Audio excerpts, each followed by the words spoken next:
Hello everyone. जैसा कि आप यहाँ पर देख पा रहे होंगे, आज हम डिस्कस करने वाले हैं प्रैक्टिस क्वेश्चन जो कि आपके एग्जाम पॉइंट ऑफ व्यू से काफ़ी इंपॉर्टेंट रहने वाले हैं। जैसा कि यहाँ पर मेंशन किया हुआ है कि निम्न में से प्रोटीन संश्लेषण के लिए कौन सा आरएनए आवश्यक नहीं है, और आप इंग्लिश में भी देख सकते हो, विच of the flowing RNA is not required for the synthesis of protein. यानी कि इस क्वेश्चन को सोल्व करने के लिए, आंसर देने के लिए आपको पता होना चाहिए कि कौन कौन से यहाँ पर आरएनए के लिए आवश्यक है, तभी आपको नहीं का पता होगा।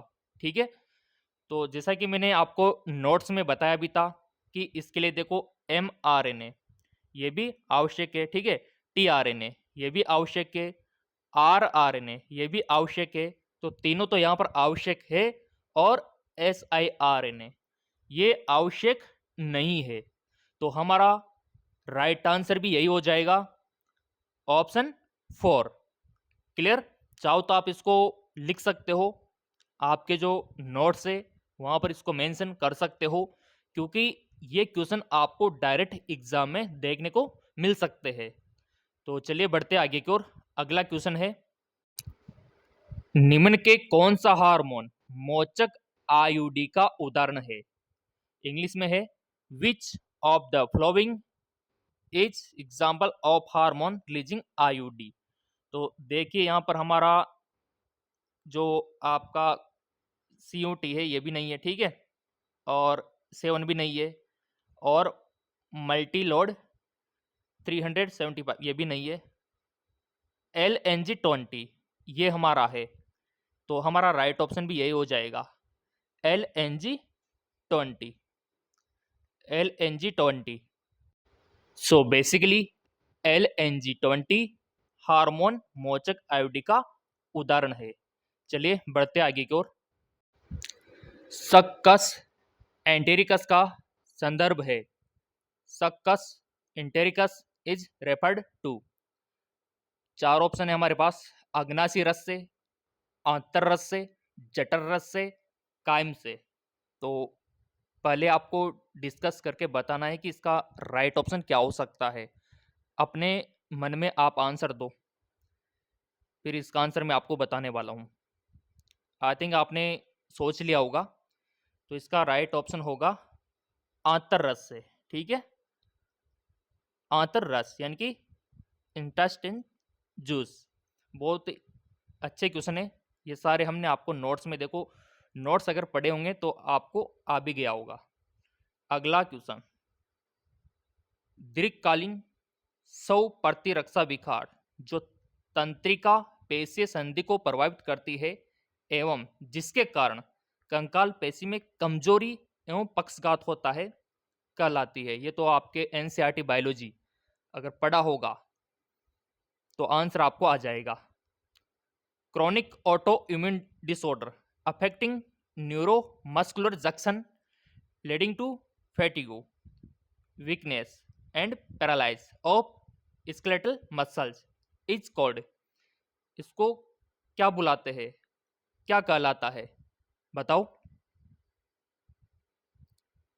वेरी सिंपल, आई थिंक आपने सोच लिया होगा। इसका राइट ऑप्शन होगा माइस्थेनिया ग्रेविस। ठीक है ना, माइस्थेनिया ग्रेविस। ऑप्शन थर्ड इसका राइट ऑप्शन हो जाएगा। चलिए बढ़ते आगे की ओर। निम्न में कौन मस्कडी कुल में आता है? Which of the following belong to family Muscidae. तो अगर आपने कुल पढ़ा होगा, ये तो आपके एनसीईआरटी में भी दे रखा है ना, फैमिली के बारे में, कुल के बारे में सब दे रखा है। देखो, तो यहाँ पर जुगनू हो गया, जिसको फायरफ्लाई आप बोलते हो, टिड्डा, ग्रास होपर जिसको आप बोलते हो, तिलचट्टा, कॉकरोच जिसको आप बोलते हो, मक्खी, हाउस फ्लाई। ठीक है ना, तो ये हो गई। तो ये अच्छी बात है, देखो, हाँ, मक्खी को क्या बोलते हैं? हाउस फ्लाई बोलते हैं, है ना। आप ये मत बोल देना कि हाउस वाइफ, तो ये तो गलत बात हो जाएगी ना, हाउस वाइफ, हाउस फ्लाई बोलते हैं। क्लियर? तो निम्न में से कौन मस्कडी कुल में आता है, बताइए। तो बिल्कुल आपने आई थिंक सही चुना होगा। तो मस्कडी कुल में आता है, देखो, म फॉर मस्कड़ी, म फॉर मक्खी, सिंपल। तो मक्खी जो है, हाउस फ्लाई जो है, वो आती है मस्कड़ी में, और याद भी रह जाएगा, ये भी राशि मपइये और ये भी मपइये, तो मस्कड़ी और मक्खी, सिंपल। अगला, असम केंद्र की अल्लुलेखन प्रक्रिया में कौन सा एंजाइम प्रारंभन, दृढ़ीकरण एवं समापन को उत्प्रेरित करता है? Which the only enzyme that has capability to catalyse, initiate, और यहाँ पर देखो एनालॉगस एंड टर्मिनेशन प्रोसेस। बहुत अच्छा क्वेश्चन है, पढ़ा भी होगा आप लोगों ने, कौन सा यहाँ पर स्टार्ट करता है, कौन यहाँ पर क्लोज करता है। तो ऑप्शन है डीएनए पर निर्भर डीएनए एवं पॉलीमरेज। अगला, डीएनए पर निर्भर आरएनए पॉलीमरेज, डीएनए लाइगेज और डीएनए। आई थिंक आपने सोच लिया होगा, वेरी सिंपल, इसका राइट ऑप्शन होगा डीएनए पर निर्भर आरएनए पॉलीमरेज। दूसरा वाला इसका राइट ऑप्शन होगा, लिख सकते हो आप, डीएनए डिपेंड आरएनए पॉलीमरेज, ये इसका राइट ऑप्शन होगा। अगर क्वेश्चन आ जाए तो यही आंसर आपको करके आना है। अगला, स्तनधारियों में शुक्राणु बंधन के ग्राही कहाँ उपस्थित होते हैं? बताइए, ये चार ऑप्शन है। कोरोना रेडिएटा, जिसको आपने देखा होगा, कोरोना रेडिएटा इंग्लिश में बोलते हैं। पित्तक झिल्ली, जिसको वेटलाइन मेम्ब्रान, और परिपित्तक अवकाश, जोना पेलुसिडा, ये चार ऑप्शन है। तो स्तनधारियों में शुक्राणु बंधक के ग्राही कहाँ उपस्थित होते हैं? Receptor for sperm binding of mammals are present to. बताइए मेरे प्रिय विद्यार्थियों, कौन सा आंसर आपको सही लग रहा है? अपने मन में बताओ। देखो, आई थिंक आपने सोच लिया होगा, नहीं सोचा है तो सोच लो, क्योंकि प्रैक्टिस भी साथ साथ हो जाए तो और बढ़िया है ना। हाँ, चलिए, तो बिल्कुल आपने सही सोचा होगा, इसका राइट ऑप्शन होगा जोना पेलुसिडा। पढ़ा था हमने जब रिप्रोडक्शन सिस्टम पढ़ा था, फीमेल रिप्रोडक्शन सिस्टम, तो जोना पेलुसिडा तो भर भर के हमने बार बार पढ़ा था, तो ये इसका राइट ऑप्शन होगा, जोना पेलुसिडा। अगला यहाँ पर मेंशन है, तारक केंद्र कब द्विगुणित होता है? द सेंट्रियोल अंडरगोज डिप्लीकेशन ड्यूरिंग, कब होता है यहाँ पर द्विगुणित? एस प्रावस्था में, जिसको आप एस फेज बोलते हो, या फिर प्रोफेज में होता है, या फिर मेटाफेज में होता है, या फिर G2 फेज में होता है। क्वेश्चन हमेशा बनता है इस टॉपिक से, तभी तो मैं आपसे बोलता हूं कि यहाँ पर सेल डिवीजन में दोनों को देख लेना एक बार, क्वेश्चन बनता ही बनता है 100% हमेशा। आई थिंक आपने सोच लिया होगा, इसका राइट ऑप्शन होगा एस पेज। क्या होगा? S page. तो एस पेज में द्विगुणित होता है। क्लियर? बढ़ते आगे की ओर। निम्न में किस जीव में लंबी अस्थियां खोखली एवं वातिल होती है? Which of the following organism worm hollow and pneumatic long bone, खोखली एवं वातिल होती है? नियोफ्रॉन, या फिर आपका हो गया हेमीडेक्टाइलस, मेप्रोपस और इंथियोकस, कौन सा सही होगा? तो देखो, इसका राइट ऑप्शन होगा पहला वाला है, नियोफ्रॉन। ये इतना से याद रख लेना कि नियोफ्रॉन में लंबी अस्थियां खोखली एवं वातिल होती है। क्लियर? बढ़ते आगे की ओर। इरिथ्रोपोइटिन हार्मोन जो आरबीसी के निर्माण को प्रेरित करता है, उसका उत्पादन कौन करता है? Erythropoietin hormone which stimulate RBC formation is produced by. बहुत अच्छा है, देखो चार ऑप्शन है। अग्नाशय की अल्फा कोशिकाएं, रोस्टल एडिनोहाइपोसिस की कोशिकाएं, हस्ती मज्जा की कोशिका है, वक्कर की, यहाँ पर आपने देखा होगा जक्स्टा ग्लोमेरुलस कोशिका है। पढ़ा होगा इसके बारे में, नोट्स तो देखो हमने आपको अवेलेबल करवाए रखे हैं ना, तो वो पढ़ा होगा तो आंसर आ जाएगा सिंपली। तो इसका राइट ऑप्शन होगा, हाँ बिल्कुल आपने सोचा वही है, वक्कर की जक्स्टा ग्लोमुलर कोशिका है। तो ऑप्शन 4 इसका राइट ऑप्शन हो जाएगा। चलिए बढ़ते आगे की ओर। डॉप्सन इकाई, यहाँ पर जैसा कि मेंशन है, आपने सुना भी होगा कि डॉप्सन इकाई, ठीक है ना। डॉप्सन इकाई किसकी मोटाई मापने के लिए उपयोग की जाती है? CFC की मोटाई के लिए, समतापमंडल, ओजोन या सौरमंडल।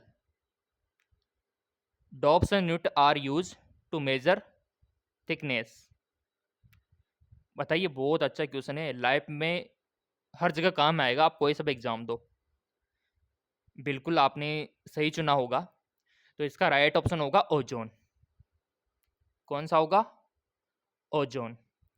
चलिए बढ़ते आगे की ओर। बट आगे बढ़ने से पहले मैं आपको बताना चाहता हूँ, अगर आपने नोट्स को अभी तक नहीं लिया है, तो अगर आप नोट्स पाना चाहते हो तो क्या करना होगा, सिंपली मैं प्रोसीजर आपको दिखा देता हूँ। जैसा कि यहाँ पर आप देख पा रहे होंगे, 8302105558 ये हेल्पलाइन नंबर है। इन पे व्हाट्सअप करके आप नोट्स पा सकते हो। यहाँ पर आपको हिंदी मीडियम, इंग्लिश मीडियम दोनों में नोट्स अवेलेबल करवा देंगे। व्हाट्सअप पे PDF आपको भेज देंगे सारे के सारे, ऑल सब्जेक्ट के। क्लियर? तो ये तरीका है नोट्स पाने का। चलिए बढ़ते आगे की ओर। सो इसका तो आंसर आ गया था कि डॉप्सन इकाई की किसका यूज होता है, कौन सी, किसकी मोटाई मापने के लिए, तो ओजोन की। बढ़ते आगे की ओर।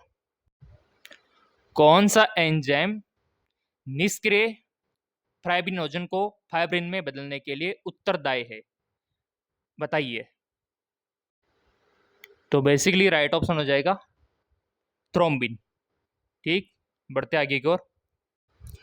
क्वेश्चन है, ओडी अवरोधनी कहाँ उपस्थित होती है? तो ये हमारे पास चार ऑप्शन है। त्रिकांत्र संधि, इंग्लिश में भी देखेंगे अभी। यकृत, अग्नाशय वाहिनी एवं ग्रहणी संधि, जठर ग्रसिका संधि, अग्र क्षुदांत्र एवं ग्रहणी संधि। इंग्लिश में भी देख लेते हैं इनको। Sphincter of OD is present. ये चार ऑप्शन आपके सामने है, वन ऑप्शन आपको सेलेक्ट कर लेना है। बिल्कुल सही, सही बायोलॉजी के विद्यार्थी हो, देखो मेडिकल फील्ड में जा रहे हो तो सही चुनोगे। जंक्शन ऑफ हेपेटो पेनकैरेटिक डुडेनम, ये दूसरा वाला हमारा राइट ऑप्शन हो जाएगा। तो ये बात आपको याद रखनी है, एग्जाम में आ जाए तो यही करके आना है, junction of hepato pancreatic duodenum. तो यहां पर होते ओडी प्रेजेंट।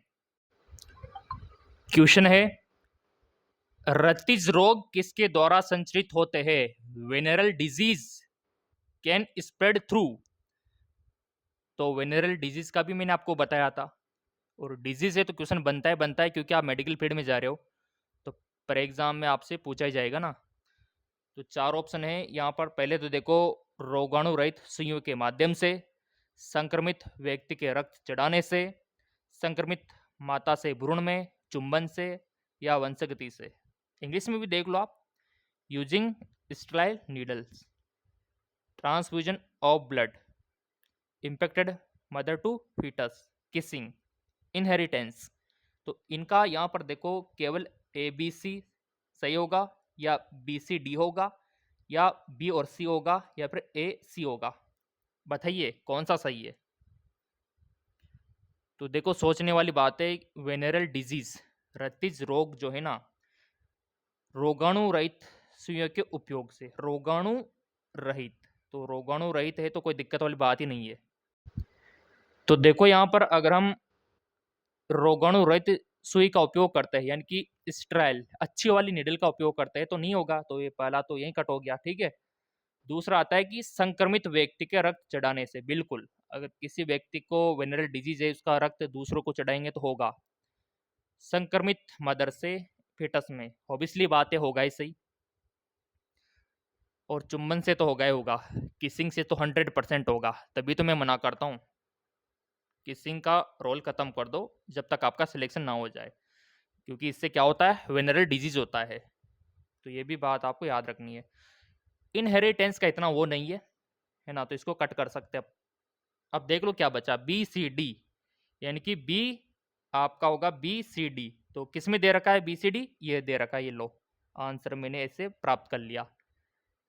तो राइट ऑप्शन ये हो जाएगा दूसरा वाला, ऑप्शन बी सी डी। तो ऐसे आंसर करना होता है आपको, और ये से प्रैक्टिस क्वेश्चन करोगे तो ऑटोमेटिक सिलेक्शन आपका हो जाएगा। नोट्स देखो हमने अवेलेबल करवा रखे हैं, और ऐसे क्वेश्चन चाहिए तो कमेंट करके बता देना।